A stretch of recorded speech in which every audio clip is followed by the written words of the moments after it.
Assalamualaikum warahmatullahi wabarakatuh. Halo teman-teman semuanya, di video kali ini kita akan membahas materi perpangkatan dan bentuk akar. Nah, yang mana kita akan secara detail membahas bagaimana caranya menyederhanakan bentuk akar kuadrat ya. Tentunya dengan cara yang mudah dipahami ya, dengan cara yang pastinya teman-teman nanti mudah untuk mengikuti langkah-langkahnya. Nah, walaupun sebenarnya video ini ditujukan untuk Anda yang ada di tingkat SMP dan juga SMA, sebenarnya untuk materi ini sendiri ya juga digunakan untuk beberapa tes, misalnya untuk tes SBMPTN ya, ataupun untuk tes CPNS juga ada. Hanya saja hitungan-hitungan dasarnya yang digunakan, tidak sampai ke level yang lebih tinggi. Jadi yang lebih sederhana saja yang digunakan ya. Nah, langsung saja kita ke operasinya ya. Nah, yang pertama adalah ya, sebelum kita menyederhanakan akar kuadrat, ada beberapa syarat yang harus kita pahami. Yang pertama itu adalah perpangkatan 2 ya. Jadi teman-teman harus hafal terlebih dahulu ya. 1 pangkat 2 itu berapa ya? 2 pangkat 2, 3 pangkat 2, 4 pangkat 2, 5 pangkat 2 ya. Seterusnya sampai 10 pangkat 2 ya, atau maksimal 9 pangkat 2 gitu. Jadi kita tulis dulu. Nah, seperti ini. Oke. Nah, kemudian kita tentukan saja ya 1 pangkat 2. Teman-teman harus ingat, Anda harus ingat 1 pangkat 2 itu artinya adalah 1 dikali 1 ya. 1 kali 1, 1. Kemudian 2 pangkat 2 berarti 2 kali 2, 4. 3 pangkat 2, 3 kali 3, 9 ya. Kemudian seterusnya 16, 25, 36, 49 ya, 64, 81. Nah, jadi nanti kita akan menggunakan patokan ini. Nah, kemudian ya, biasanya untuk menyederhanakan akar kuadrat ada beberapa bilangan yang Anda bisa gunakan ya, yang mana ini nanti bisa memudahkan untuk menyederhanakan. Nah, jadi bilangan pentingnya itu apa saja ya? Ini saya sebut sebagai bilangan pembagi ya gitu. Nah, bilang pembaginya itu apa aja? Yaitu 2 ya, kemudian 3, 5, 6, 7 ya, 11, 13 dan seterusnya gitu. Ya, kalau di tingkat SMP biasanya sampai 13 pun itu sebenarnya jarang ada ya. Kemungkinan besar ya sampai 11, 7 gitu ya, tergantung juga dengan sekolahnya gitu. Kalau di SMA ya biasanya lebih tinggi daripada ini juga ada gitu. Nah, kita langsung saja ke contoh soalnya ya. Misalnya di sini saya memiliki akar kuadrat dari 8 ya. Nah, di sini kan kita tidak bisa menentukan ya berapa akar kuadrat dari 8 ya. Kalau misalnya kita ingin mencari akar kuadrat dari 81, jelas ya hasilnya adalah 9 ya. Jadi akar kuadrat dari 81 kita bisa lihat ini hasilnya adalah 9. Nah, tapi tidak ada di daftar ini akar 8 itu sama dengan berapa? Kan tidak ada gitu.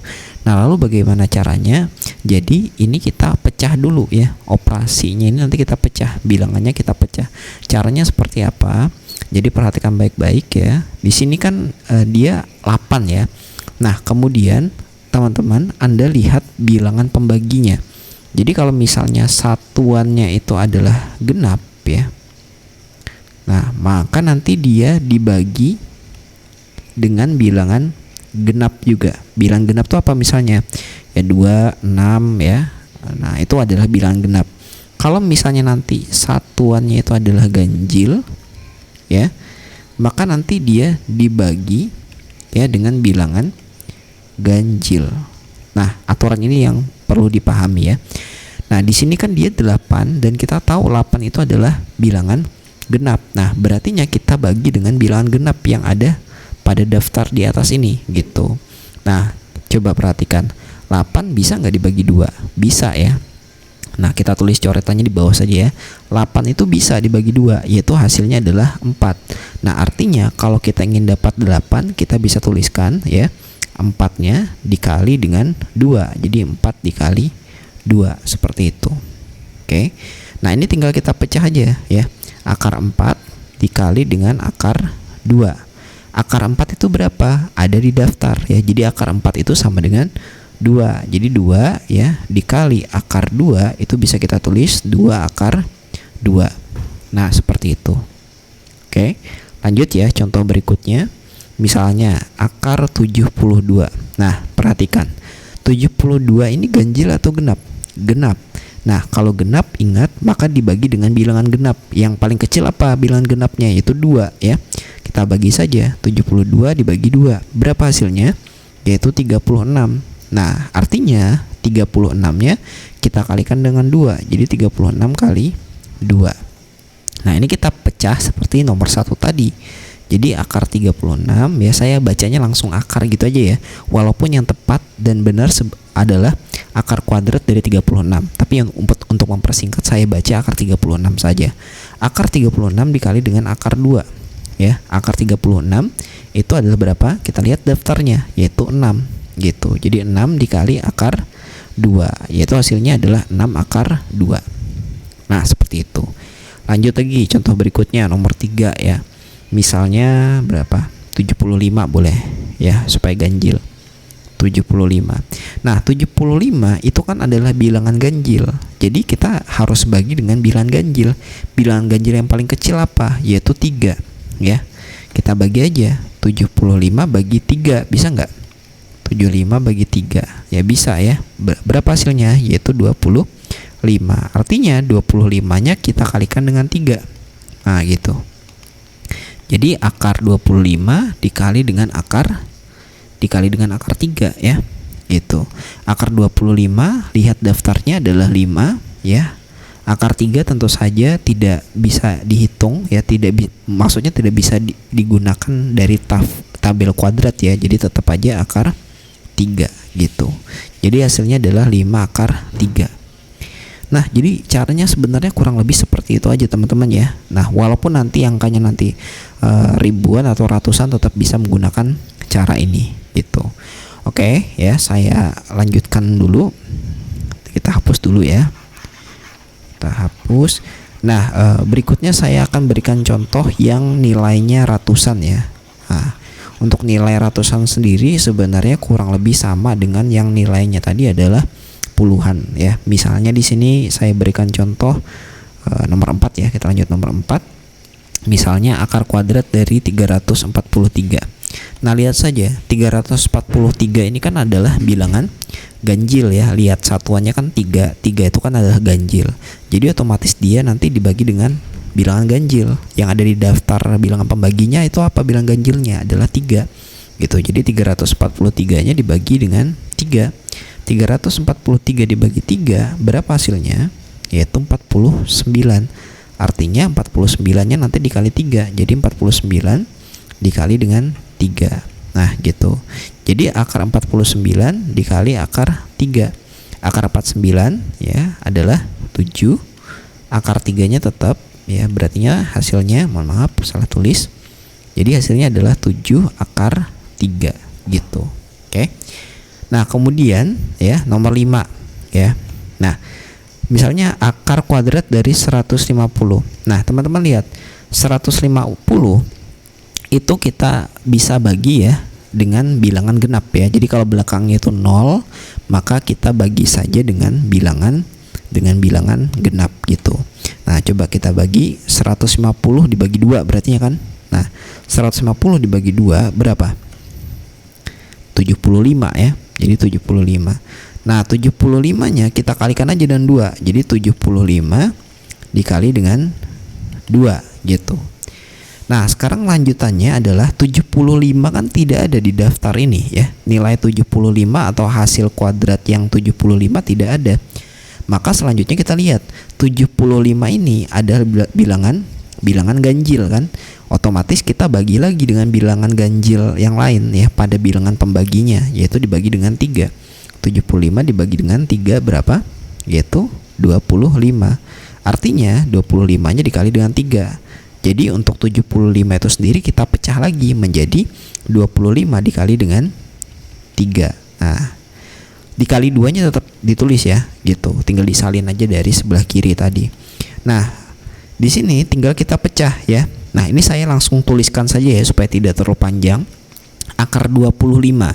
Akar 25 itu adalah 5. Oke, saya tuliskan aja ya nanti yang nomor 6 supaya teman-teman bisa memahami dapat 5 itu dari mana. Jadi akar 25 kita tulis aja dulu dikali akar nah, akar 3 ya dengan akar 2 tuh kan nggak ada ya, nggak ada di daftar ini. Kita kalikan aja 3 kali 2 jadi akar 6 gitu ya. Ini 3 dan 2 ini nggak bisa kita cari hasilnya ya, hasil akarnya tidak bisa, jadi kita kalikan saja 3 kali 2 6. Nah akar 25 ya itu adalah 5, akar 6 nya tetap, jadi hasilnya adalah 5 akar 6. Nah seperti itu caranya ya. Lanjut lagi nomor 6 ya. Nomor 6 misalnya akar kuadrat dari misalnya 486 ya. Nah ini kan adalah genap ya, bilangan genap, maka kita coba bagi dengan bilangan genap yaitu 2. Jadi 486 dibagi dengan 2 berapa hasilnya? Ya hasilnya adalah 243. Nah berartinya kita tinggal kalikan aja ya, 243 dikali dengan 2. Nah sekarang selanjutnya 243 itu masih bisa kita pecah nggak? Masih bisa, karena ini lumayan besar ya, ratusan. Jadi 243 itu kan adalah bilangan ganjil, kita bagi aja dengan bilangan ganjil yaitu 3 gitu. Jadi 243 dibagi dengan 3 ya, berapa hasilnya? Yaitu 81. Jadi 81 nya nanti dikali 3. Jadi kita pecah 243 itu dipecah menjadi 81 kali 3 gitu. Nah kemudian dikali 2 nya tetap kita tulis. Nah kemudian ya selanjutnya ini kita tulis akar 81. Nah untuk 3 dan 2 itu kan tidak ada hasilnya ya di pangkat 2 ini gitu. Jadi kita kalikan aja 3 kali 2 itu kan hasilnya adalah akar 6 gitu. Nah akar 81 itu adalah 9 ya, ada di daftar ini. Kemudian akar 6 nggak ada, jadi kita tulis saja akar 6. Jadi hasilnya adalah 9 akar 6. Nah jadi seperti itu ya, cara menyederhanakan akar kuadrat. Ya memang kalau misalnya pertama-tama ya mungkin atau bisa jadi teman-teman merasa kesulitan, Anda merasa kesulitan. Tapi yang pasti adalah syaratnya ya, agar mudah memahami materi ini atau bisa menyelesaikan materi ini, kita harus paham terlebih dahulu daftar kuadrat ya. Minimal dari 1 kuadrat sampai 9 kuadrat. Minimal itu.